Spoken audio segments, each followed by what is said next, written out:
Shri Krishna Chaitanya Prabhu Nityananda.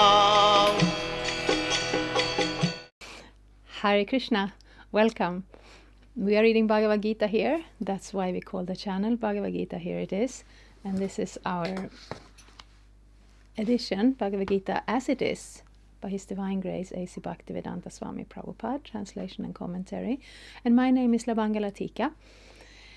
We are now in the third chapter, Karma Yoga, and this is in response to Arjuna's questions in the second chapter. What is this? How do we understand activities, knowledge, the connection between them? What is best? How to do these things?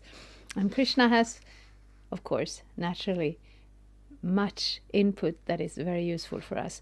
So I'm starting with text 13 today. Yagya shishta shina santo muchyante sarva kilbishai mundyate tit vaghang papa ye papanjatmakaranat.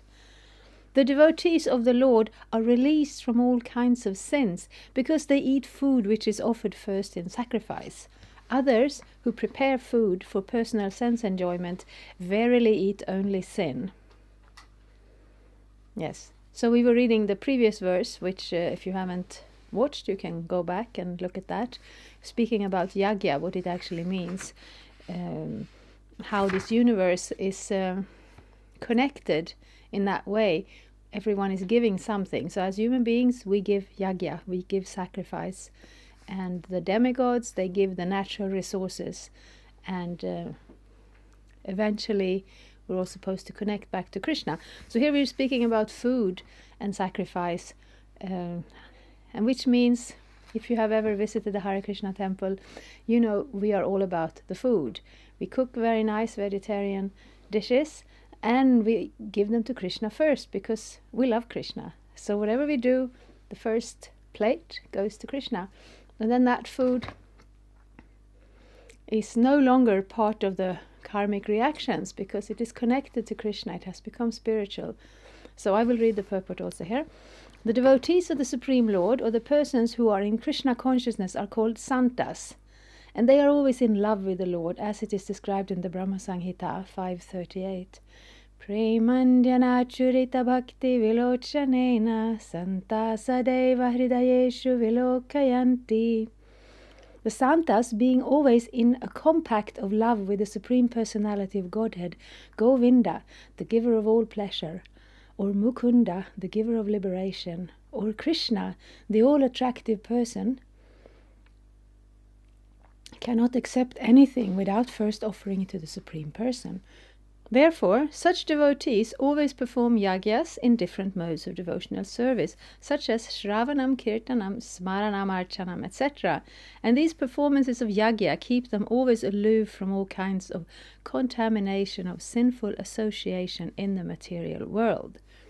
Yes, that was a lot of Sanskrit terminology. But Krishna is an actual person. Serving and worshipping Krishna is not just a duty or a religion. It is the natural relationship between us and God. And if we don't perceive Krishna as such, but we are starting to have an understanding or a desire to connect with God, the idea here is that by performing devotional service, we achieve that connection. And before we have that, how to say, natural, spontaneous connection, we are performing sadhana bhakti, which means regulated devotional service that takes us there. So Krishna, he has many names: Govinda, Mukunda, Krishna. And God, this is more of a title, Ishvara, the controller. But Krishna, he's a very beautiful person. He appears in the form of a youngish boy, playing on his flute, wearing yellow silken cloth and a flower garland, and a very attractive smile. And that is not a very official position he takes there with his devotees. And the devotees similarly respond by thinking of him spontaneously. So when we take these natural resources, we are bringing some fruits, we're bringing some vegetables, we're bringing some milk in our kitchen, then we're thinking, oh, Krishna was so nice, he gave me these things. Let me give him something back. So we cook something, we cook a meal, we put it on a nice plate, bring it to our altar, and ask Krishna to please accept. Then these modes of devotional service, Shravanam, Kirtanam, Smaranam, Archanam, these are Sanskrit words. Shravanam means hearing, and hearing is the beginning of everything. If we haven't heard about Krishna, then how can we know anything about him?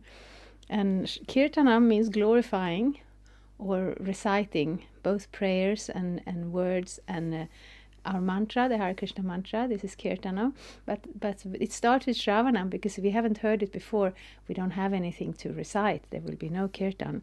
And Smarana means remembrance. Archana means worship in the sense of temple worship. So all these modes of devotional service can be considered yagya because they are done for Krishna's pleasure, and we give something of what we have, our resources, our time, our our awareness, our presence. We are there for Krishna in these processes.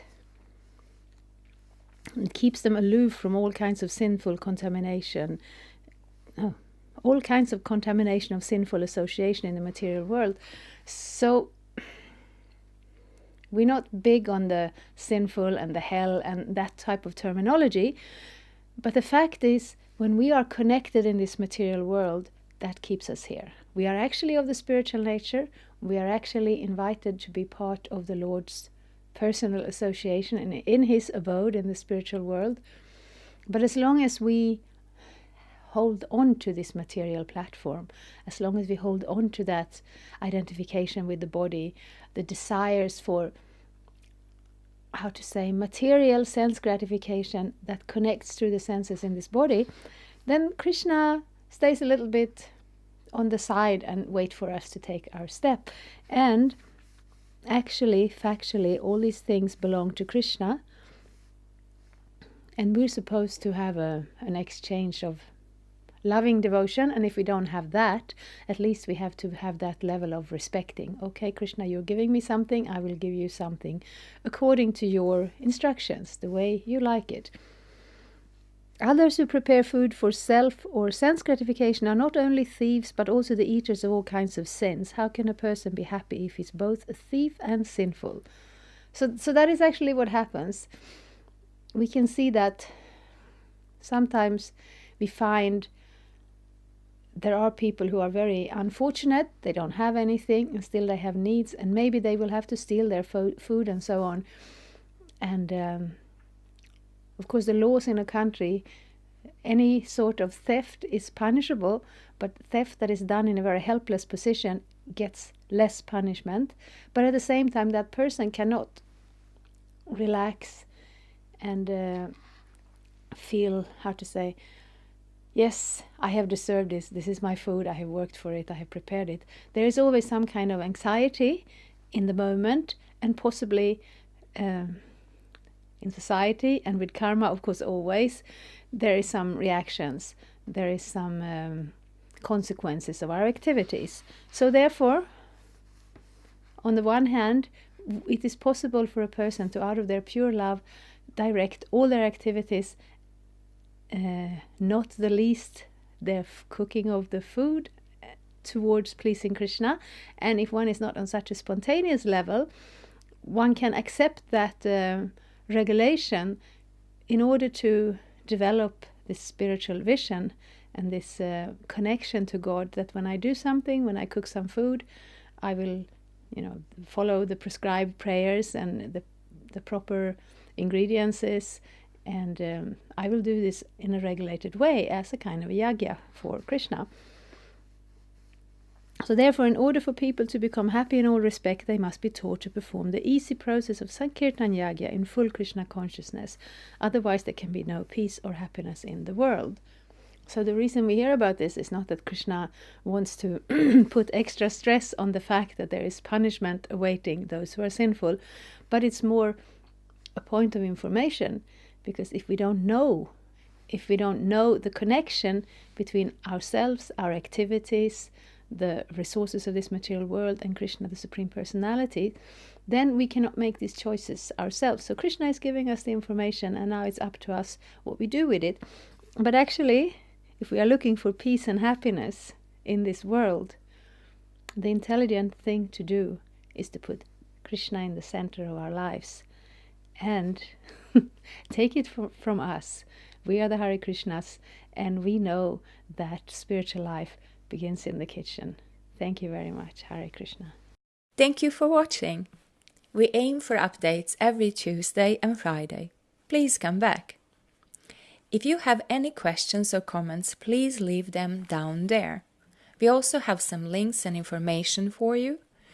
And there is, of course, the subscribe button. Thank you. Hare Krishna. I'm a Hare Krishna, and I approve this message. Subscribe. Hare Krishna,